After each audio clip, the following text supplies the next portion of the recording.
Feel the real fear with us. প্রিয় listeners, আসসালামু আলাইকুম। দেশ ও দেশের বাইরে যে যেখান থেকে আফনান দ্য হরর ওয়ার্ল্ডের আজকের হরর নাইট এপিসোডের ২৬তম আয়োজনের সাথে যুক্ত হচ্ছেন বা পরবর্তীতে হবেন, সকলকে জানাচ্ছি শুভেচ্ছা ও ভালোবাসা। আশা করি সবাই ভালো আছেন, সুস্থ আছেন।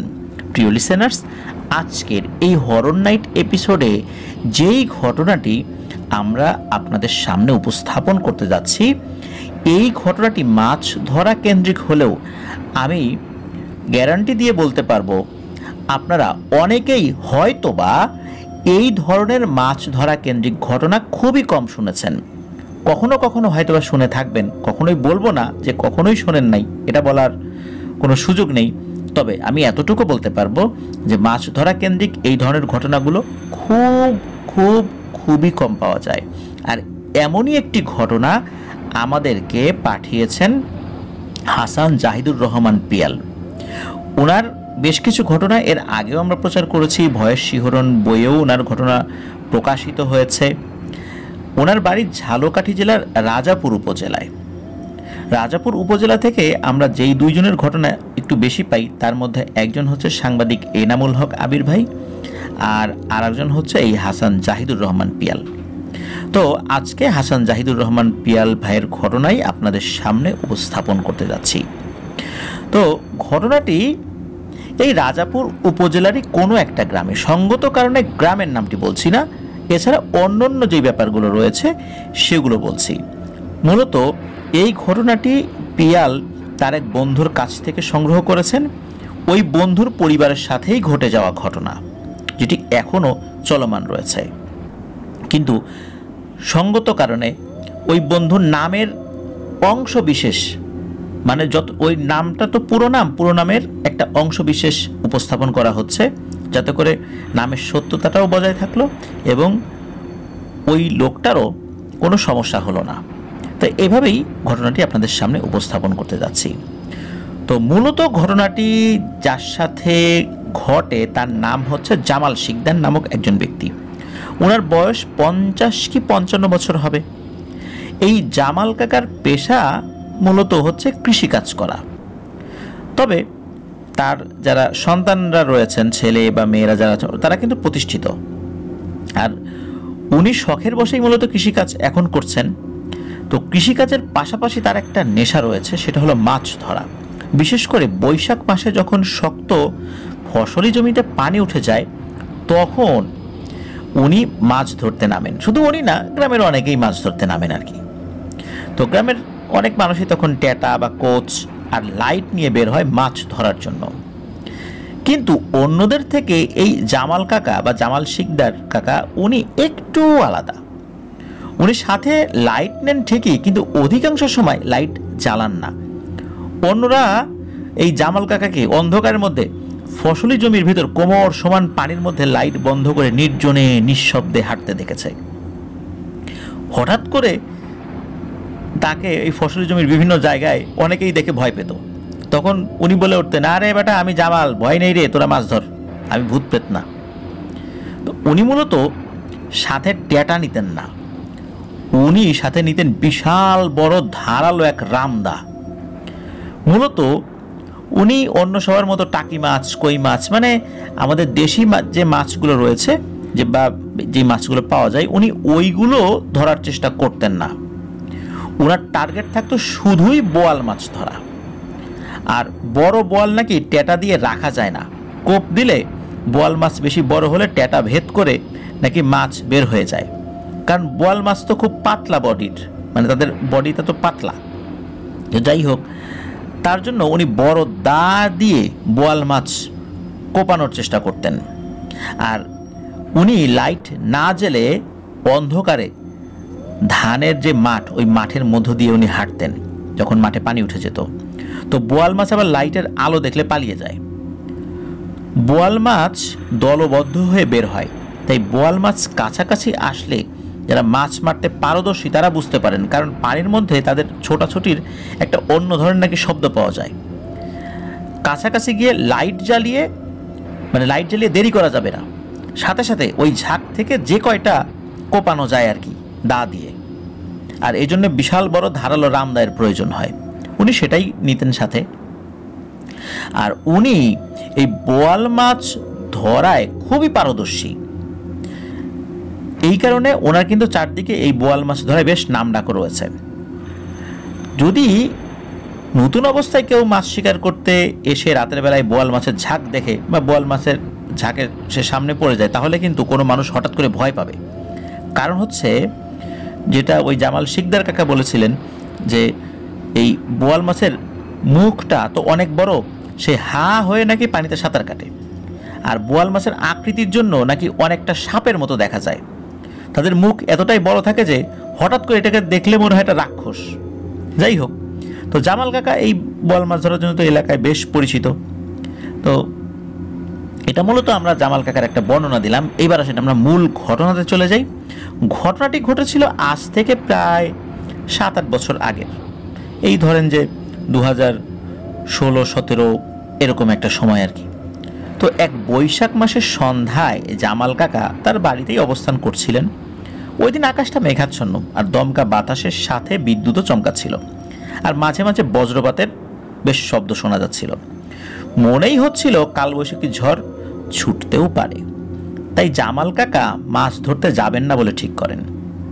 কিন্তু রাত 8টা-9টার দিকে দেখা যায় পরিবেশের বেশ উন্নতি হয়েছে। আকাশে যেহেতু বজ্রপাতের একটা সম্ভাবনা ছিল আকাশ থেকে, আর বেশ মেঘের ডাকও ছিল, তাই উনি ওনার সিদ্ধান্ত পরিবর্তন করেন। আর আগের থেকে অবস্থা উন্নতি হয়েছে, মাঝে মাঝে চাঁদ হঠাৎ হঠাৎ উকি দিচ্ছিল। ওনার নতুন করে সিদ্ধান্ত নেওয়ার পেছনে কারণ হলো, আকাশে যদি মেঘের ডাক থাকে তাহলে নাকি মাছ বেশি বের হয়ে আসে, স্বাভাবিকের থেকে একটু বেশি আর কি। তো শুধু জামাল কাকাই না, ওই এলাকার অনেকেই এটা আন্দাজ করে ওই দিন মাছ ধরতে নামেন ওই ফসলি জমিতে।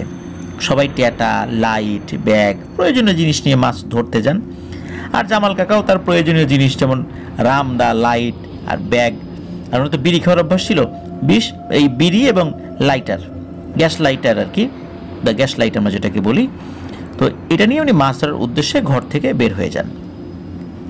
অনেকেই বেশ রাত করেই মাছ ধরতে নামতেন, আর প্রায় ফজর পর্যন্ত ধরতেন। জামাল কাকা আবার খুব একটা যে এরকম করতেন তা কিন্তু না, মাঝে মাঝে আর কি ফজর পর্যন্ত ধরতেন। অনেক সময় দেখা যেত ভালো মাছ পেলে উনি ফজর পর্যন্ত অপেক্ষা করতেন না, কয়েক ঘন্টা মাছ ধরে চলে আসতেন। তো মাছের গোন বা এটাকে গ্রামীণ ভাষায় গোন বলে, এটার বাংলা শব্দ হলো সময়। তো এই মাছের গোন বা সময় এই জামাল কাকা কিন্তু বুঝতেন। সেই পরিবেশ দেখেই আন্দাজ করতে পারতেন যে মাছ ধরা পড়া সম্ভব কিনা, বা ধরা পড়লেও কেমন ধরতে পারে।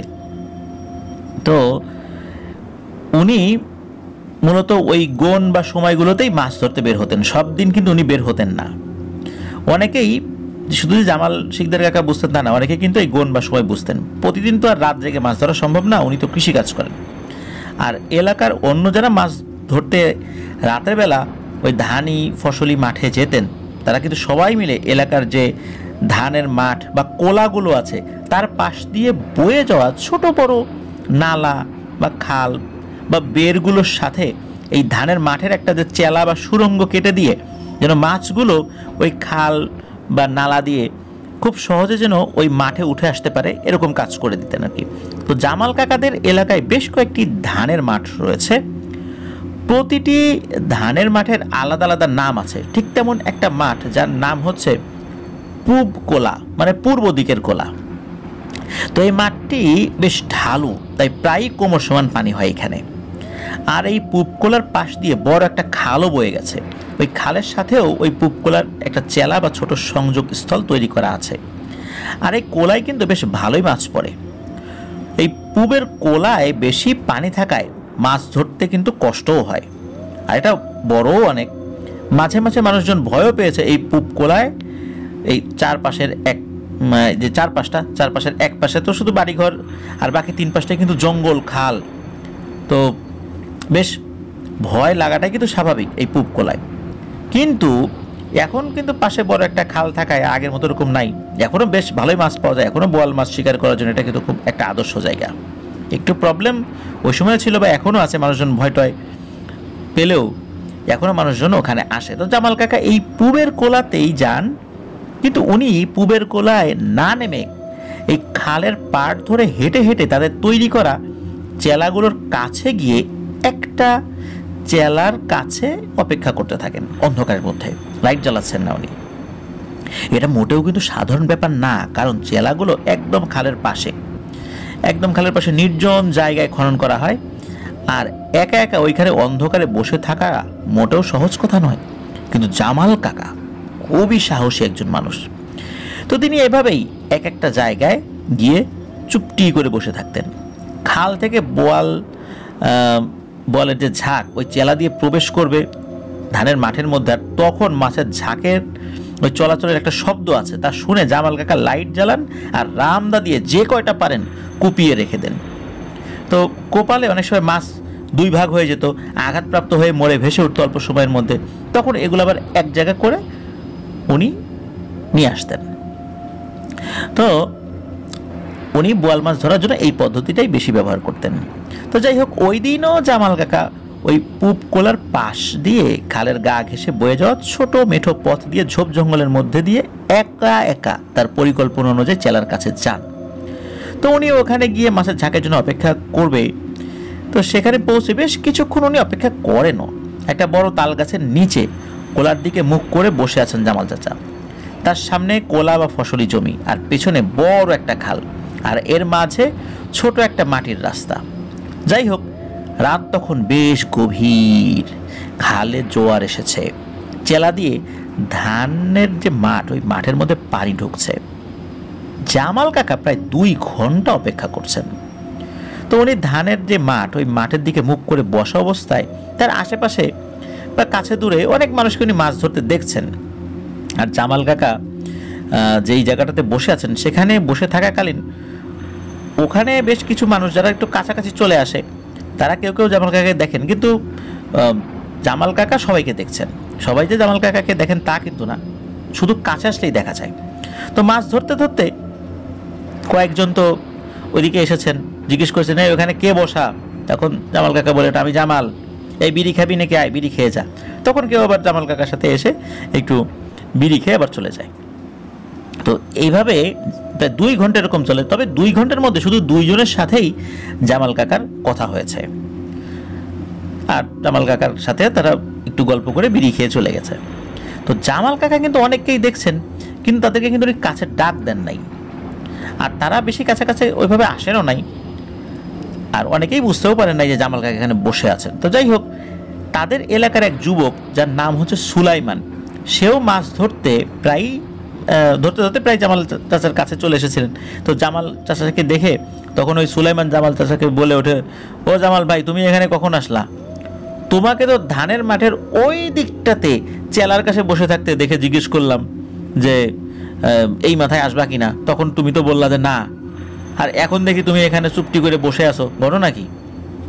তো জামাল চাচা তখন সুলাইমানকে বলে, এ বেটা তুই কি বলিস রে, আমি তো এইখানেই বসা 2 ঘন্টা ধরে, তুই বেটা আমারে ওইদিকে দেখছো, এটা কিভাবে সম্ভব? তো সুলাইমান আবার হেসে বলে, জামাল ভাই মজা করো, তুমি মাছ পাইছো তো আমাদের জানাবা না, লুকাইতেছো। এখানে লুকানোর কি আছে, তুমি তো ভালো মাছ ধরতে পারো, বল মাছ ধরতে তো আমরা জানি, বুঝি সবই বুঝি, আমাদেরকে বলতে চাচ্ছ না। এই বলে ওই হেসে দিয়ে সুলাইমান চলে যায়। তবে কথাবার্তার মধ্যেই একটা বিড়িও খেয়ে নিয়েছে জামাল কাকার কাছ থেকে সুলাইমান। তো জামাল চাচা এইভাবে বেশ মজাই করলেন, বিষয়টা মজা হিসাবেই নিলেন। উনিও ভাবলেন সুলাইমান হয়তোবা তার সাথে মজা করেছে। তো যাই হোক, জামাল কাকা কিন্তু ওই দিন ছোট একটা বোয়াল মাছ পেয়েছিলেন। তারপর উনি আর বেশি দেরি করেন নাই, তার শরীরটাও খুব একটা ভালো লাগছিল না। উনি বাড়ি যাওয়ার জন্য রওনা করেন। তো উনি হেঁটে হেঁটে ওই বাড়ির রাস্তা দিয়ে যখন ওই একটা মাছ নিয়ে যাচ্ছিলেন, তখন এলাকার একজন মানুষের, তার নাম হচ্ছে ইদ্রিস খলিফা, ওই ইদ্রিস খলিফা নামের এক প্রতিবেশী চাচার সাথে দেখা হয়। দেখা হলে এটা একটু কথাবার্তা হয় আর কি। তখন ইদ্রিস খলিফা বলেন যে, জামাল তোমার বড় বোয়াল মাছটা বিক্রি করবা ভাই, আমার মেয়ে জামাই আসবে কালকে, ওদের জন্য একটা মাছ কিনতে হবে। তো সেই কথা ভেবেই আজ মাছ ধরতে আসছিলাম, কিন্তু পাইলাম তোমাকে। যাই হোক, তুমি তো বড় মাছ পাইছো, তো আমাকে ওইটা দাও, আমি ভালো দাম দিব না, তোমার যেটা দাম হয়। তা আজকে কয়টা মাছ পাইলা? শুনলাম যে বেশ ভালোই মাছ পাইছো, বড় মাছটা কিন্তু আমাকে দিবা। এসব কথা শুনে তো জামাল চাচা বলে ওঠেন, ইদ্রিস ভাই, আমি মোটে একটা বোয়াল মাছ পাইছি, তাও ছোট একটা, এই যে দেখেন আমার হাতেই আছে। তো শরীরটা ভালো লাগতেছে না, তাই চলে যাচ্ছি বাসায়। তখন ওই ইদ্রিস খলিফা বলে ওঠেন, তুমি যে কি বলো জামাল মিয়া, এটাকে একটা কথা বললা? যাই হোক, তুমি মাছ আমাকে বিক্রি করবা না, না বললেই হয়। কিন্তু আবার জামাল কাকের উত্তরে বলে ওঠেন, আরে কি বলো এটা, তোমার মেয়ে জামাই আসবে আর আমার কাছ থেকে তুমি মাছ নিবে, আমি তোমার কাছে আবার সেটা টাকা নিবে, হয় নাকি? এই যে না, ওই ছোটো বলটা নিয়ে যাও। তো এইটা শোনার পর ওই ইদ্রিস খলিফা বলেন, কি বলো মিয়া, কোলার দক্ষিণ দিকে বসে 5 বা 6 কেজি ওজনের বোয়াল মাছ মারছো, এখন আমারে বলো ওই ছোটো মাছ তুমি ধরছো, এরকম আমার বিশ্বাস করতে হবে? তো জামাল চাচা বলে, আরে না না, আমি তো খাল পাড়ে বসাছিলাম। তো জামাল চাচা উনি চিন্তা করছেন যে কি ব্যাপার, এই ইদ্রিস খলিফা কি বলে, আমি 5-6 কেজি ওজনের মাছ ধরছি মানে। আর এদিকে ইদ্রিস যিনি, তো উনি চিন্তা করছেন জামাল তো মাছ বিক্রি করবে না, তাই অস্বীকার করতেছে, আমার কাছে হয়তো বা মাছ বিক্রি করলে বেশি দাম পাবে না, বাজারে গেলে বেশি দাম পাবে, এই জন্য হয়তো বা আমার কাছে সে বিষয়টা স্বীকার করতে চাচ্ছে না। কিন্তু জামাল চাচার মাথায় ঢুকছে না, ওই একটু আগে সুলাইমান কি বলে গেল, এখন আবার ইদ্রিস খলিফা কি বলে। তো যাই হোক, এত সব কিছু না ভেবে জামাল চাচা বাড়িতে পৌঁছে যান, একটু ফ্রেশ হয়ে হালকা খাওয়া দাওয়া করে ঘুমিয়ে পড়েন। প্রথম দিন শুধু এতটুকুই ঘটেছিল। পরের দিন সকালবেলা উনি ঘুম থেকে উঠে বাড়ির টুকিটাকি কাজ করে স্থানীয় বাজারে বাজার করার জন্য যান আর কি। তো বাজারে তার পরিচিত অনেক লোকজন তাকে দেখে বলে, জামাল, মাছ একা একাই খাইলা।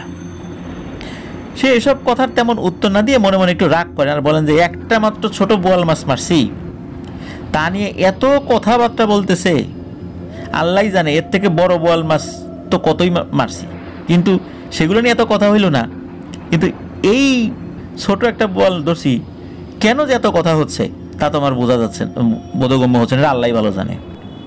জীবনে আরও কত বড় বড় বোয়াল মাছ মারলাম, কেউ এত কথা বললো না, এই ছোট্ট একটা বোয়াল নিয়ে মানুষের এত আগ্রহ কেন হইল আর এত কথা আমাকে কেন শোনাচ্ছে, এটা তো আমার মাথায় ধরে না। তো যাই হোক, কী করেছে এই জামাল চাচা, উনি একটা দোকানে চা খাওয়ার জন্য ঢুকেছেন। তো তাকে দেখে ওই চায়ের দোকানি তাকে বলে ওঠে, ও জামাল ভাই, শুনছি কালকে ভালোই মাছ মারছেন, তো ওইগুলো কি বিক্রি করে দিছেন? জামাল চাচা বলে, আরে মিয়া, তুমিও এসব কথা কও, আমি আগে জানলে আমি তোমার দোকানেই ঢুকতাম না, যে তুমিও আমার এইসব নিয়ে টিটকিরি করতেছো। কালকে মোটে একটা মাছ পাইছি, তাও ছোট একটা, বেশিটা পর্যন্ত ছিলাম না, আর তোমরা এগুলো কি বলা বলি করতেছো, যেখানে যাই সেখানে এই টাইপের কথাবার্তা। তো চায়ের দোকানে তাকে বলে, রাগ করেন না জামাল ভাই, গ্রামের মানুষ এগুলো বলা বলি করতেছে, তা শুনে আমি আপনাকে জিজ্ঞেস করছি। যাই হোক, এখন বুঝলাম তারা হয়তো বা মজা করে এগুলো বলছে।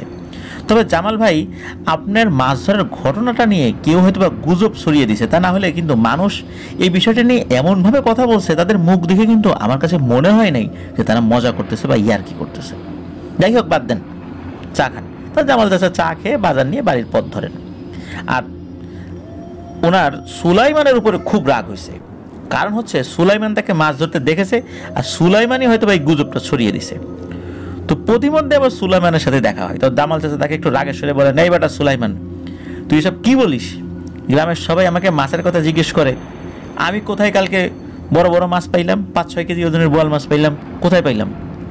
তখন সুলাইমান বলে, না ভাই, আমি তো সব বলি নাই, তবে মোটামুটি কিন্তু অনেকেই দেখছে যে আপনি অনেক বড় বড় মাছ পাইছেন, তারাই তো এসব বলা বলি করছে।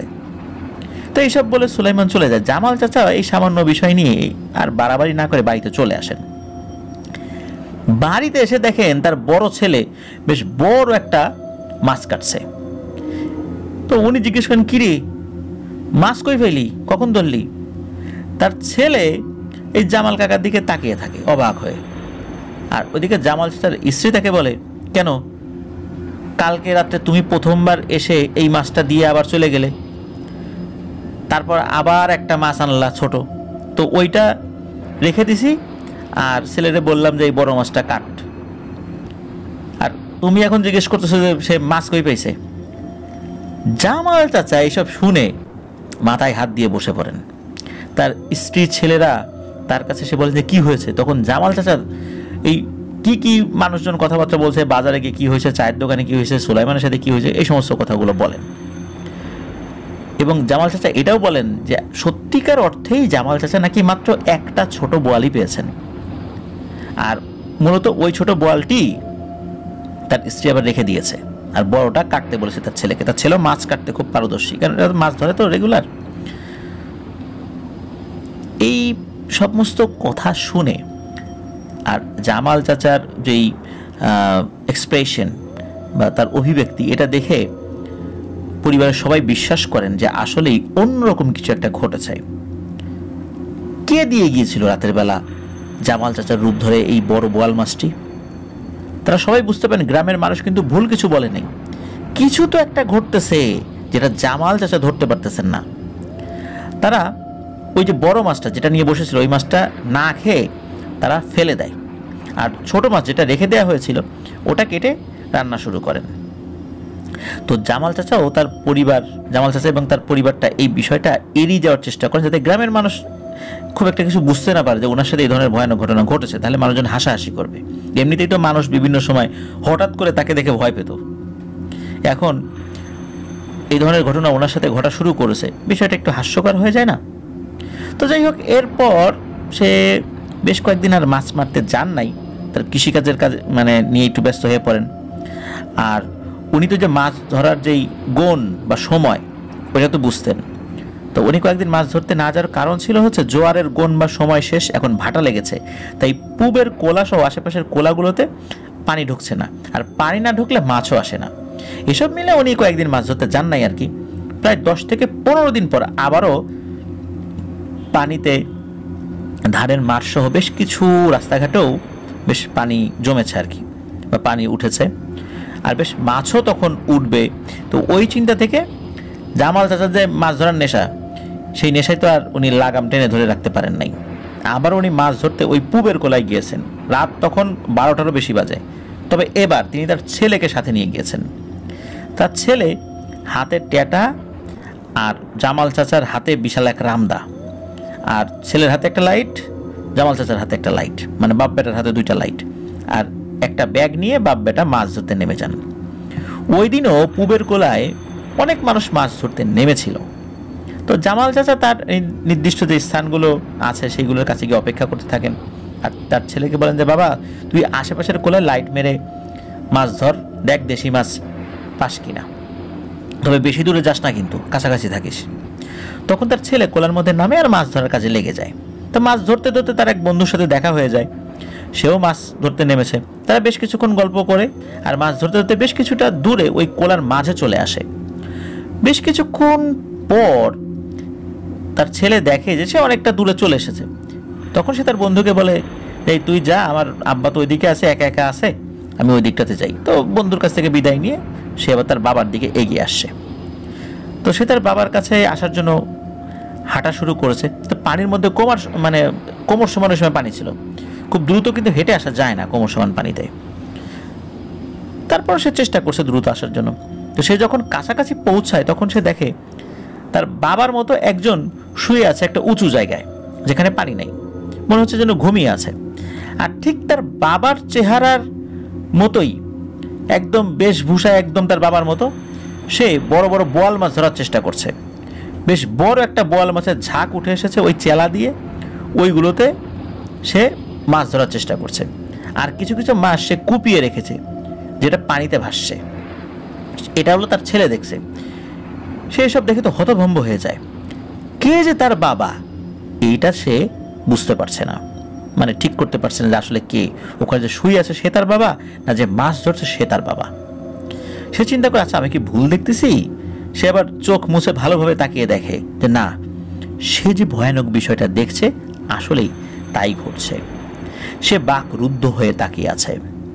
একসময় মাছ ধরতে থাকা তার আব্বার মতো দেখতে ওই লোকটি তাকে দেখে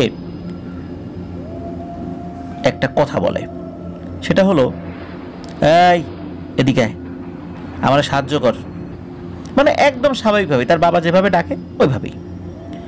তো সে তার কথা মতো এগিয়েও যায়, এখন সে কি করবে তা নিজেও বুঝতে পারে না। তো ওই জিনিসটার ধরা মাছগুলো ব্যাগের ভিতরে সে রাখছে আর কি। সে দেখতে পায় তার বাবার মতো দেখতে ওই যে শুয়ে আছে, ঘুমিয়ে আছে, যে লুঙ্গি পরা, তার লুঙ্গিটা একটু এলোমেলো হয়ে আছে। তখন ওই মাছ ধরতে থাকা জিনিসটা বলে, এ বেটা ভয় পাস না, যা তোর বাপের কাছে যা, তোর বাপের কাপড় টাপড় ঠিক করে দে, আর আমি তোর কোনো ক্ষতি করব না, তোর বাবারও কোনো ক্ষতি করব না, তোর পরিবারেরও কোনো ক্ষতি করব না, আগেও করি নাই, এখনও করব না, ভবিষ্যতেও করার কোনো ইচ্ছা নাই। তোর বাবা অজ্ঞান হয়ে পড়ে আছে, এই মাছের ঝাঁক ওঠার সময় তোর বাপ আমাকে দেখে ফেলে, আর তখনই সে ভয় পায়। তো মূলত তুই তো তোর বন্ধুর সাথে কথা বলতে বলতে অনেক দূরে চলে গেছিস, তোর বাবা একা একা এত কিছু সামলাতে পারতেছে না, তখন তোকে সে বারবার ডাক দিচ্ছিল, তুইও তো শুনতে পাস নাই। এখন তোর বাপ মাছ ধরতে আসলে আমিও কিন্তু আসি, কিন্তু দেখা দেই না, কারণ ও ভালো মাছ পায়, আমি আবার বোয়াল মাছ খেতে খুব পছন্দ করি। তোর বাবা যখন দেখলাম যে একা একা সামলাতে পারছে না, তখন আমি নিজের অজান্তেই তোর বাবার রূপ ধরেই চলে আসি, তাড়াহুড়ো করে। তোর রূপ ধরে যে আসবো এটা আমি বুঝতে পারি না, আমি ভুল করে তোর বাবার রূপ ধরে তোর বাবার সামনে চলে আসছি। এইটা দেখে তোর বাবা পানির মধ্যেই অজ্ঞান হয়ে গেছে, তখন আমি দ্রুত তাকে তুলে ওইখানে রেখে আসছি, যা তোর বাপের কাছে যা। মূলত তোর বাপ মাছ ধরার সময় অনেকগুলো বোয়াল মাছ কোপায়, তো সবগুলো তো সে তো হিসাব করে রাখে না সে কয়টা মাছ কুপিয়েছে, সে এইসবে ব্যস্ত থাকে। তখন আমি সুযোগ বুঝে আমার খাওয়ার জন্য একটা মাছ নিয়ে চলে যাই। আমি বহুদিন ধরে তোর বাবার সাথে আছি, এভাবে মাছ খাই, কিন্তু কখনো কোনো ক্ষতি করি না। তুই চিন্তা করিস না, যা তোর বাবার কাছে যা, তোর বাবার কাছে থাক, এই মাছগুলো তোল, আমি সাথে গিয়ে তোর বাবাকে আর তোকে বাড়ি পর্যন্ত পৌঁছে দিয়ে আসবো, তোদের কোনো ভয় নেই।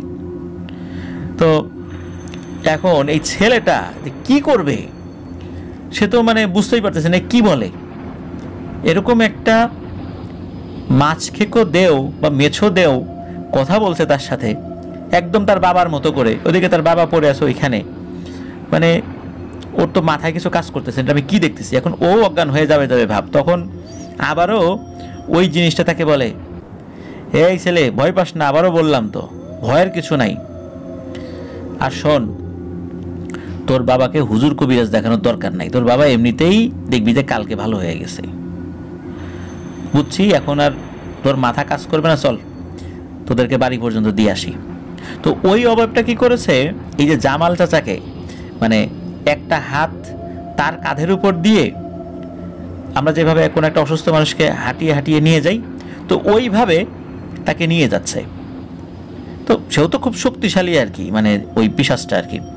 এদিকে এই জামাল চাচার ছেলে পিছন পিছন হাঁটছে, আর ওই পিশাচটা তার বাবাকে নিয়ে সামনে সামনে নিয়ে যাচ্ছে। জামাল চাচার ছেলের হাতে টর্চ লাইট আছে, সে কিন্তু টর্চ লাইট জ্বালাচ্ছে না, ওই পিশাচটা জ্বালাতে মানা করেছিল। তারপর ট্যাটা আছে, রামদা আছে, সব আছে। ওই ট্যাটা রামদা যে লোহা, এটা দেখে এইটা নিয়ে আসলে ওই পিশাচের কোনো মাথা ব্যথা নেই। তার ছেলেও যাচ্ছে পিছু পিছু। একটা সময় বাড়ির কাছাকাছি চলে আসে, তখন ওই পিশাচটা বলে, যায় এখন তোর বাবাকে তুই কষ্ট করে নিয়ে যা, আমি এখন আর ভিতরে ঢুকবো না, অন্য মানুষজন আছে, এখন আর আমি যাব না। তো একটু চেষ্টা করিস, চেষ্টা করলেই তোর বাবার জ্ঞান ফেরত আসবে। তো এই জামাল কাকার ওই ছেলের নাম হচ্ছে পারভেজ। তো পারভেজ তারপরে বাকিটা পথ মানে অল্প একটু পথ, মানে বাড়ির উঠানেই চলে আসছিল আর কি। তোর বাবাকে ঘরে নিয়ে যায়, নেওয়ার পরে জ্ঞান ফেরানোর চেষ্টা করা হয়, তো তার জ্ঞান ফেরে। তো জামাল চাচাকে যখন তার ছেলে পারভেজ এই বিষয়গুলো খুলে বলে, তো জামাল চাচা তো খুবই অবাক হন। এদিকে জামাল চাচার স্ত্রী যে, সে চিন্তা করেন যে একটা হুজুর ডাকতেই হবে বা কবিরাজ ডাকতেই হবে। তখন আবার পারভেজ নিষেধ করে যে না, ওই অবয়বটা নিষেধ করেছে, এটা করা যাবে না। তখন জামাল চাচাও বলেন যে তার স্ত্রীকে যে অপেক্ষা কর, আগে বুঝে নেই কী করা উচিত, হুট করে কোনো কিছু করা ঠিক হবে না। মনে হচ্ছে ভালো জিনিসই পিছু লাগছে, চাইলে তো আগেও আমার ক্ষতি করতে পারতো, যেহেতু আগেও কখনো আমার সামনে আসে নাই, আর হুট করেই মূলত ওই সময় চলে আসছিল, তা আমার মনে হয় না কোনো ক্ষতি হবে। তো এই জামাল চাচা তখন পরিবারকে বলেন যে এইবার বুঝতে পারছি আসলে ঘটনাটা কি, ওই রাত্রে কি হয়েছিল। ওই অভাবটাই আমার রূপ ধরে মাছ টাছ ধরছে হয়তোবা, তো মানুষজন ওইটা দেখছে আর ভাবছে যে আমি মাছ পাইছি। আর বিষয়টা যাতে একটু ধামাচাপা পড়ে যায়, আমার রূপ ধরে তোমার কাছে এসে একটা বড় মাছ দিয়ে গিয়েছিল। তো যাই হোক, তার স্ত্রী এক প্রকার জোরাজুরি করা শুরু করে যে হুজুরের কাছে নিয়ে যাওয়া দরকার। এটা কিন্তু আবার পরদিন সকালবেলা আর কি, পরদিন সকালবেলা নাস্তা করতেছিল, তখন তার স্ত্রী বলছে ওই সময় ওই দিনের বেলাতেই হঠাৎ করে মোটা গলায় কিছু একটা শুনতে পায় তারা। মনে হচ্ছে ওই ঘরের বেড়ার পাশ থেকে মোটা গলায় কেউ একজন বলছে, আরে জামাল, তোর ঘরের বউ তো খুবই চালাক, তোদের আমি কোনো ক্ষতি করলাম না, উল্টো কিভাবে তোদেরকে উপকার করা যায় আমি সেই চেষ্টা করতেছি, কিভাবে মাছগুলো দাব দিয়ে তোর কাছে নিয়ে আসা যায় আমি সেই চিন্তা করতেছি। আর তোর বউ কিনা আমাকে তাড়ানোর জন্য হুজুর কবিরাজের কথা বলে। আমি না তোর ছেলেকে বলে দিলাম যেগুলো করার দরকার নাই, আমি তোদের কোনো ক্ষতি করব না। তো হুজুর কবিরাজ কি করবে রে আমার, যা হুজুর কবিরাজের কাছে যা, দেখি ওরা আমার কি করতে পারে। তো ওই সময় জামাল চাচা আবার সাহস করে উত্তর দেয় যে তুমি যেই হও না কেন, আমার বউর কথা কিছু মনে করো না, আমি কোনো হুজুর কবিরাজের কাছে যাব না। তখন আবার ওই অশরীরীটা বলে, শোন, তুই সুস্থ হয়ে আবার মাছ ধরতে যাস, কোনো ক্ষতি হবে না। মাছ যদি একটু বেশি পাস বা কম পাস, বেশি পেলে আমার জন্য কিছুটা একটু বেশি রাখিস, কম পেলে সামান্য কিছু রেখে যাবি। এটাই তোর কাছে আমার অনুরোধ থাকবে, কারণ তোদের মতো আমরা ওইভাবে মাছ ধরে খেতে পারি না, এটা আমাদের একটা সীমাবদ্ধতা। ধরতে পারি, তবে তোদের মতো করে পারি না। সুতরাং এটাই তোর কাছে আমার একটা অনুরোধ থাকলো। আমি যেহেতু বোয়াল মাছ খেতে পছন্দ করি আর তুইও ভালো বোয়াল মাছ ধরিস, এই জন্য তোর সাথে যেন আমার সম্পর্কটা খুব ভালো থাকে। এরপর সব কিছু প্রায় স্বাভাবিক। এক সপ্তাহ চলে গেছে, জামাল চাচা এর ভিতরে মাছ ধরতে যান নাই। তো উনি এলাকার মানুষের কাছে জানতে পারেন যে বেশ ভালোই মাছ ধরা পড়ছে এর ভিতরে, কিন্তু জামাল চাচা মাছ ধরতেছে না। এর কারণ তো অনেকেই জানতে চান, কী ব্যাপার, বোয়াল মাছ তো ভালোই আসতেছে, অনেকে ধরতেছে, তো আমরাও তো পাচ্ছি, তো তুমি মাছ ধরতে যাও না কেন? তখন জামাল চাচা বলে যে আমার শরীর ভালো না। এভাবে আরও প্রায় 2-3 দিন কেটে যায়। এদিকে জামাল চাচাও তো আর মাছ ধরতে যাচ্ছে না। এর মধ্যে একদিন রাত্রে জামাল চাচা একটা ভয়ানক স্বপ্ন দেখেন। তো উনি স্বপ্নের মধ্যে দেখেন যে উনি যে রুমে ঘুমাতেন ওই রুমের জানালাটা খোলা, আর তার ঘরের ওই জানালার পাশে কিন্তু ধানের মাঠ রয়েছে। তো ওই দিক দিয়ে বিশাল একটা ছায়ামূর্তি হেঁটে আসছে। হেঁটে না, মনে হচ্ছে ওটা যেন ভেসে ভেসে আসছে। উনি খুব ভালো করে দেখার চেষ্টা করেন, তখনই বুঝতে পারেন যে এটা হচ্ছে ওই অবয়বটা, ওইটাই ভেসে ভেসে আসছে।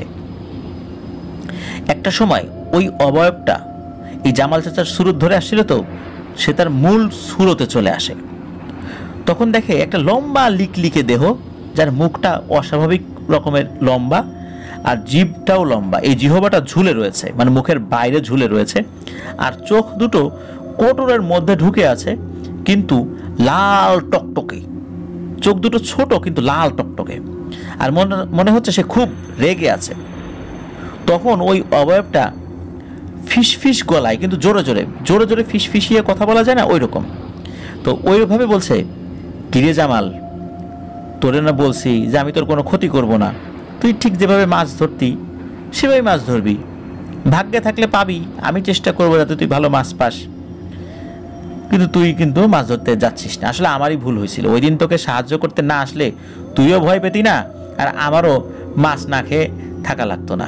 এই দেখ, মাছ না পেয়ে আমি এখন মরা সাপ খাই। মরা সাপ খাবি? নে খা। তখন জামাল চাচা স্বপ্নের মধ্যে বলে, না, আমি মরা সাপ খাবো কেন? তখন ওই অবয়বটা বলে, তুই তো ভালোই আছিস, সবাই মাছ ধরে, অনেক মাছ, তুইও মাছ পাস, কিন্তু এখন তুই মাছ ধরতে যাস না, আর আমারও মাছ খাওয়া হয় না, তো তোর সাপ খাবি না? আমার সাপ খাওয়ানোর জন্য বাধ্য করতেছিস না, তুইও সাপ খা। এই বলে ওই জামাল চাচা জানালার মধ্যে দিয়ে হাত ঢুকিয়ে একটা আধা খাওয়া সাপ, জামাল চাচা তো মশারিটা নিয়ে টাঙিয়ে শুয়েছেন, তার পাশে ওনার স্ত্রী ছিল, একটা আধা খাওয়া সাপ ওনার মশারির উপর ছুঁড়ে মেরেছে। ওই সাপটা আবার ওই মশারির উপরে গিয়ে পড়েছে, মশারির উপরে পড়ে কিছুটা ঝুলে আছে। মশারির উপর একটা ভারী জিনিস পড়লে একটু নিচের দিকে চোখা হয়ে ঝুলে থাকে না, তো ওইভাবে ঝুলে আছে। তো ও জামাল চাচা কী করছে, ধর্মরিয়ে জেগে উঠছে, সারা শরীর একদম ঘেমে তার ভিজে গিয়েছে।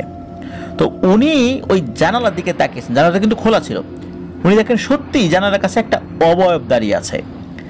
চাঁদের আবছা আলোতে অস্পষ্টভাবে দেখা যাচ্ছে একটা পচার তীব্র গন্ধ ওনার ঘরের মধ্যে ছড়িয়ে পড়েছে।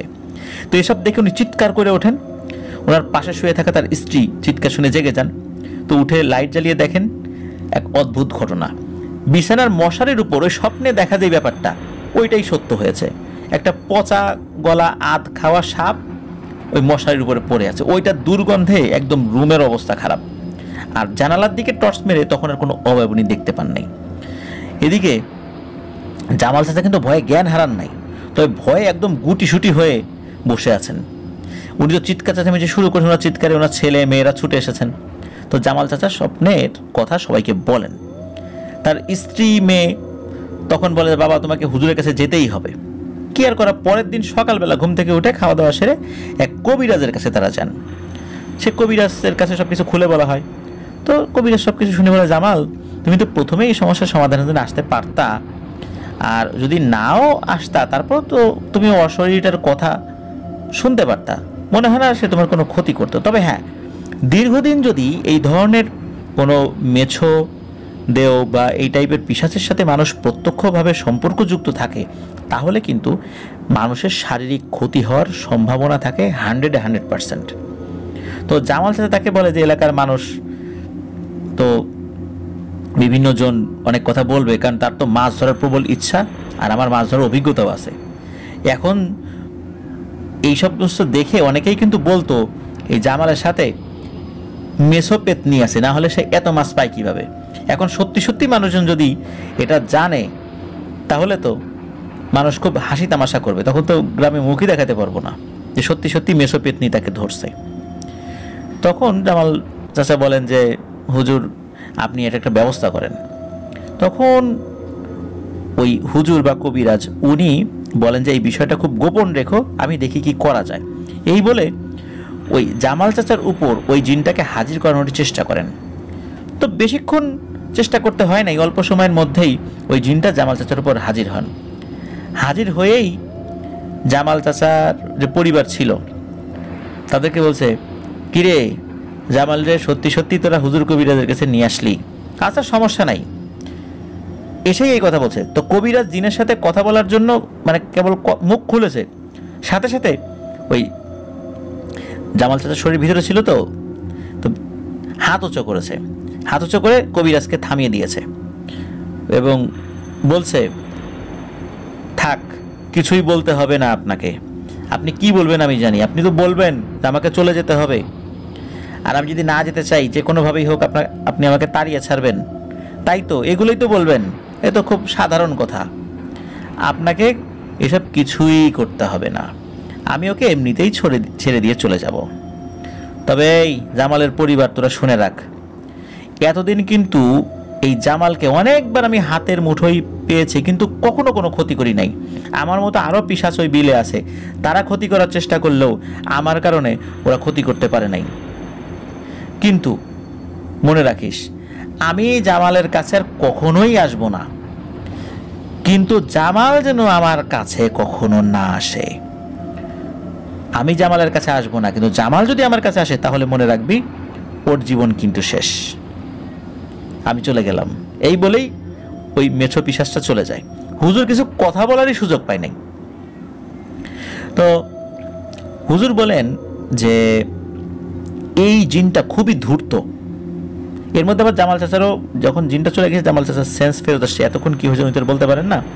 তো এই হুজুর বা কবিরাজ, উনি মানে কবিরাজ গোছেরই একজন হুজুর আর কি, তো উনি জামাল চাচাকে কিছু আমল শিখিয়ে দেন আর একটা আতর পরে দেন এবং বলেন যে এই আতরটা রাতের বেলা যেন উনি শরীরে মেখে একটু একটু করে মেখে উনি শুয়ে থাকেন, আতরটা শেষ হয়ে গেলে আবার ওনার কাছে এসে যেন আবার একটা পরা আতর নিয়ে যান।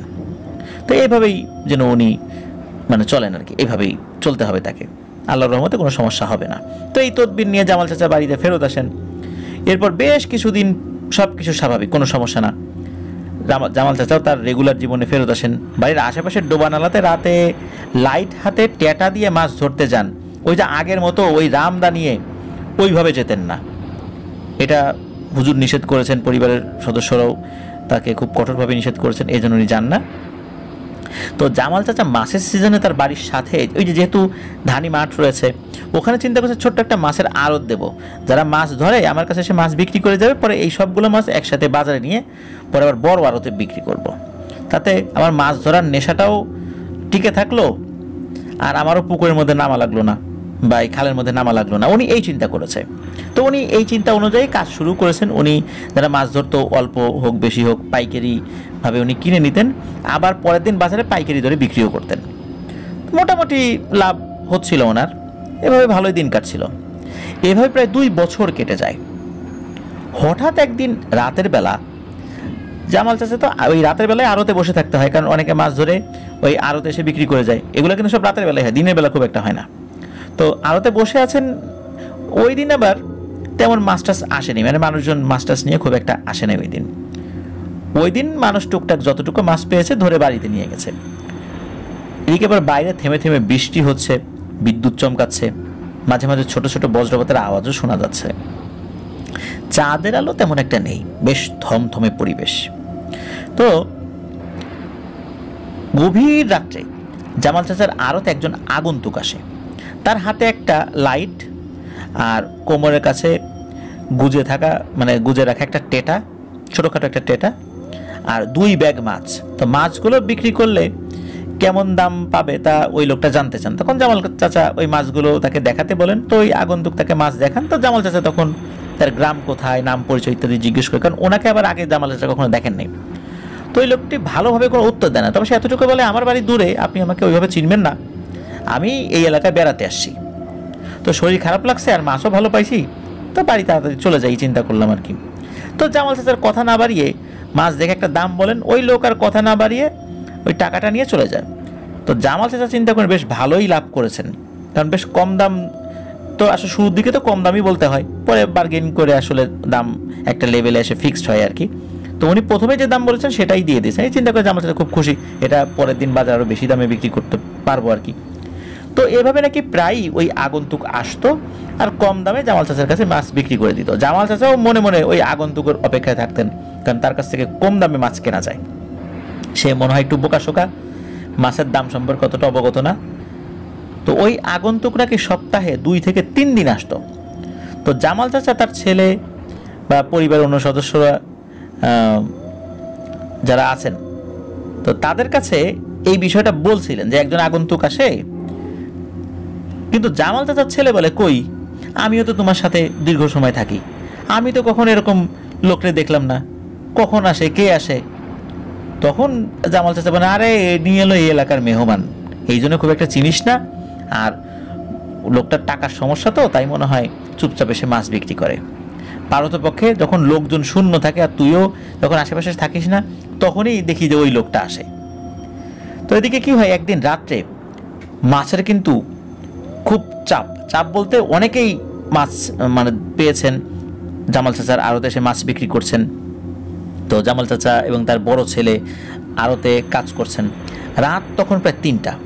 হঠাৎ আড়তের সাথে লাগোয়া এই ধানি যে মাঠ রয়েছে, এই মাঠের মধ্য দিয়ে জামাল চাচার নাম ধরে কেউ ডাকছে, ও জামাল, ও জামাল, এভাবে ডাকছে। তো জানতে চাইলে জামাল চাচা দূর থেকে বলে, কে রে, এখান থেকে ডাকে কে? তখন ওই লোকটা বলে, ও ভাই, আমি ওই যে মাছ দিয়ে যাই। তো তার পরিচয় দিছে যে আমি যে আপনার কাছে মাছ বিক্রি করি। তখন জামাল চাচা চিনতে পান তার গলা শুনে। তখন আবার উনি দূর থেকে বলছে, আরে আপনি কোথায় ছিলেন? আপনার কথা তো অনেক মনে করছি, আপনি এখনো আসলেন না, কতজন মাছ বিক্রি করে গেল। তখন ওই ভেতর থেকে ওই দূর থেকেই ওই জামাল চাচাকে ওই আগন্তুক বলেন যে, ভাই একটু আগায় আসেন না, আমার মাছের বোঝাটা বেশ ভারী আর শরীরটাও ভালো লাগতেছে না, আমার একটু সাহায্য সহযোগিতা করার দরকার, এইটা বয়ে আমি একা নিয়ে যেতে পারবো না, আপনি একটু আগায় আসেন। তো এই কথা শুনে ওই জামাল চাচা তার ছেলেকে বলেন যে, এই বাপ, যা তো একটু আগায় যায় নিয়ে আসে। তখন ওই লোকটা বলে, না, আপনার ছেলেরা আসতে বলেন না, আপনি আসেন, ওরা আমি চিনি নাকি, আরও পোলাপান মানুষ, ও কী করবে, আপনি আসেন। তখন জামাল চাচা 7-5 না ভেবে ওই আগন্তুকের কাছে গিয়েছেন। এদিকে জামাল চাচার ছেলেও কিন্তু ওই আগন্তুকের গলার স্বর শুনেছেন তখন, ওই প্রথমবারের মতো। এর আগে কিন্তু কখনো তাকে দেখেনও নাই, তার কথাবার্তার শব্দও শোনেননি। তো জামাল চাচার ছেলে আলোতে বসে আছে। এদিকে 5 মিনিট যায়, 10 মিনিট যায়, 30 মিনিট চলে যায়, না, জামাল চাচাও আসে না, ওই আগন্তুকও আসে না। মূলত ওই আগন্তুককে এগিয়ে আনার জন্যই তো জামাল চাচা ওদিকে এগিয়ে গিয়েছিলেন।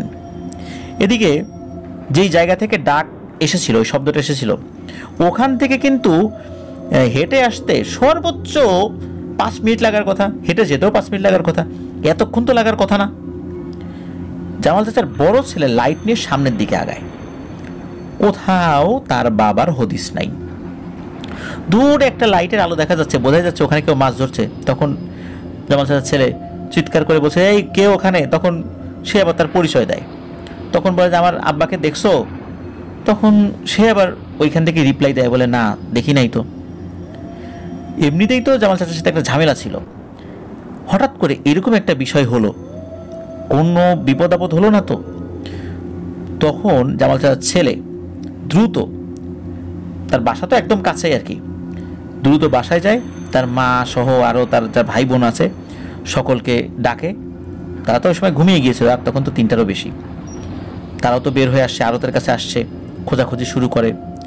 জামাল চাচাকে কোথাও পাওয়া যায় না। ওই সময় জামাল চাচার একটা মিসিং ডায়েরি পর্যন্ত তারা করার চেষ্টা করেছিলেন, যে জামাল চাচা কোথায় হারিয়ে গেলেন, কোনো মানুষ তাকে অপহরণ করলো, কোনো ক্ষয়ক্ষতি হলো, মেরে ফেললেও তার লাশটাও কিন্তু পাওয়া যায়নি। কিন্তু 2 মাস পরিবারকে এরকম দুশ্চিন্তার সাগরে ভাসিয়ে হঠাৎ করে 2 মাস পর অজ্ঞান অবস্থায় তার বাড়ির উঠোনেই তাকে পাওয়া যায়। একদিন সকালবেলা দরজা খুলে দেখে জামাল চাচা উঠোনে পড়ে আছেন। তো জামাল চাচাকে দেখে তো বাড়িতে চিৎকার চেঁচামেচি শুরু হয়ে যায়, এলাকায় বিশাল সাড়া পড়ে যায় যে জামালকে পাওয়া গেছে। তো তার জ্ঞান ফেরার আনা হয়। শুরুর দিকে প্রায় 1 সপ্তাহ উনি বেশ অস্বাভাবিক ছিলেন, অনেকটাই অস্বাভাবিক ছিলেন। আস্তে আস্তে আস্তে আস্তে উনি স্বাভাবিক হন আর কি। তখন হুজুর কবিরাজকে দেখেও একটু ঝাড়ফুঁক করানো হয়। তো একটু সুস্থ হওয়ার পর জামাল চাচার মুখ থেকে শোনা যায় যে ওই দিন রাত্রে আসলে কি ঘটেছিল। ওই দিন রাতে ওই আগন্তুকের ডাকে সাড়া দিয়ে তার কাছে গিয়েছে, গিয়ে নাকি দেখে সত্যি তার হাতে বড় বড় 2টো মাছের ব্যাগ। তো জামাল চাচা তার কাছে যাওয়ার পরে ওই আগন্তুক জামাল চাচাকে দেখায় যে ওই দেখো ওই পাশে মনে হচ্ছে ওই বোয়াল মাছের একটা ঝাঁক আসছে সাঁতার কেটে, মনে হলো যে এখনই ওই চেলার মধ্যে ঢুকে গেল, চলো মাছটা ধরি। তো জামাল চাচা আর ওই 2জন, ওই যে আগন্তুক, এই 2জনই ওই দিকটাতে গিয়েছেন। তো জামাল চাচা ওই চেলার মধ্যে উকি দিয়ে দেখে সত্যি ওইখানে প্রায় 40 থেকে 50টা বড় বড় সাইজের বোয়াল, মনে হচ্ছে এটা একটা বোয়ালের খনি।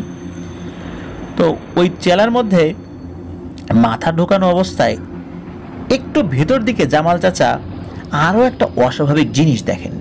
উনি দেখেন একটা বড় হলুদ ধরনের ব্যাঙ বসে আছে, আর ওই ব্যাঙটা হঠাৎ অস্বাভাবিক আওয়াজ করে মুখ থেকে লালা বের করে, আর তাকে মুখ, আর ওটার মুখের মধ্য দিয়ে একটা আশ্চর্য পাথর বের হয়ে আসে যেটা চকচক করছিল।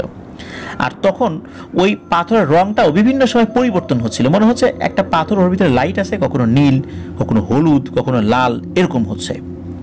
তো মুরব্বীদের মুখ থেকে শুনেছে যে ব্যাঙের লালার সাথে লাল নামক নাকি এক ধরনের মূল্যবান জিনিস থাকে, যেটাকে ব্যাঙের মণি বলা হয়, ওই এলাকায় লাল বলে। তো মনে করছে এইটাই হয়তো ওইটা। যখনই ওই জিনিসটাকে উনি হাত দিয়ে ধরতে গিয়েছেন, তখনই ওই ব্যাঙটা তাকে একটা কামড় দেয়। কামড় খেয়ে জামাল চাচা কিছু সময় অজ্ঞান ছিলেন। কতক্ষণ অজ্ঞান ছিলেন উনি খুব একটা নিজে বুঝতে পারেন নাই। যখন তার জ্ঞান ফেরে তখন দেখেন যে ওই যে আগন্তুক, তার খবর নাই, কিন্তু উনি ওই একই জায়গায় আছেন, মানে উনি যেই জায়গাতে ছিলেন সেখানেই আছেন। তো উনি কি করছেন, হাঁটতে হাঁটতে ওনার বাড়িতে ফেরত আসছেন। তো বাড়িতে ফেরত এসে উনি সব কিছুই দেখতে পান, কিন্তু কোনো মানুষজন, পশু পাখি কিছুই দেখেন না। সেভাবে তাকে হয়তো বা সবাই খুঁজতে গেছে, এই জন্য দেখা যাচ্ছে না। তো উনি পরিবারের সন্ধানে বের হন, কিন্তু না, কোথাও কেউ নেই। এভাবে সকাল হয়ে যায়, উনি আজানেরও শব্দ পান না, পাড়া প্রতিবেশী কাউকেই দেখতে পান না, একদম শুনশান, চারদিকে একটা পাখি ডাকারও শব্দ নাই। উনি তো বেশ বিচলিত হয়ে যান এবং আগের কথাগুলো ভাবতে থাকেন। তো উনি বুঝতে পারেন নিশ্চয়ই উনি এক মায়ার জগতে চলে আসছেন, এবং এই কাজটা করেছে ওই জিন। এই জিনের প্রভাবে উনি কোথাও ফেসে গেছেন। উনি তো চিৎকার দিয়ে সাহায্য চান না আল্লাহর কাছে, জোরে জোরে ওই জিনকে উদ্দেশ্য করে বলেন যে তার ভুলের জন্য সে অনুতপ্ত, ক্ষমা চায়। সে সারা জীবন ওই জিনের জন্য মাছের যোগান দেবে, তাকে যেন শেষবারের মতো ক্ষমা করে। আর তখন তার সামনে একটা অবয়ব আসে। ওই অবয়বটার হাতে মাছের নাড়ি ভুঁড়ি ছিল, যা সে খাচ্ছিল। তার চেহারা ছিল একটা পানিতে ডুবে যাওয়া মৃত মানুষের চেহারা যেমন ফ্যাকাশে হয়, ঠিক ওই রকম। চোখ দুটো যেন রক্ত লাল, চুলগুলো উস্কো খুস্কো এবং অনেক ভয়াবহ তার চেহারা। কিন্তু এই জামাল চাচা সে ভয় ডর ফেলে ওই অবয়বটার কাছে ক্ষমা চায়। সে তাকে আবারও বলে সে যতদিন বাঁচবে ওই জিনের মাছ খাওয়ার ব্যবস্থা করবে, তবুও যেন তাকে তার স্বাভাবিক জীবনে ফিরিয়ে দেওয়া হয়।